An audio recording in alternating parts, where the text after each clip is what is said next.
Hello friends, welcome to Sunday சமையல். இன்றைக்கி வீடியோவில் தாளிப்பு வடகம் எப்படி சமைக்கிறதுன்னு பார்க்கலாம். வாங்க வீடியோக்குள்ளே போகலாம். அதுக்கு ஒரு 2 கிலோ சின்ன வெங்காயத்தை தோல் உரித்து எடுத்து வச்சுருங்க.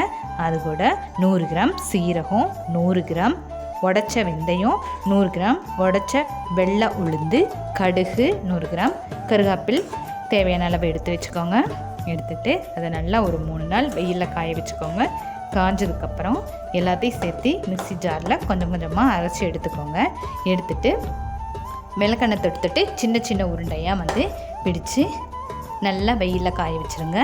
டெய்லி கொஞ்சம் நேரம் காய வச்சுட்டிங்கன்னா கிறிஸ்பி ஆயிரும். அதை ஒரு கண்டெய்னரில் ஸ்டோர் பண்ணிவிட்டு தேவைங்கும் போது உதுத்து தாளித்தா டேஸ்டியான வடகம் வீட்டிலையே ரெடி பண்ணிக்கலாம். இந்த தாளிப்பு வடகம் வேலைக்கு போகிறவங்களுக்குலாம் ரொம்ப யூஸ்ஃபுல்லாக இருக்கும். நல்லா மணமாகவும் டேஸ்ட்டாகவும் இருந்தது. நீங்களும் ட்ரை பண்ணி பாருங்கள் ஃப்ரெண்ட்ஸ். Bye friends.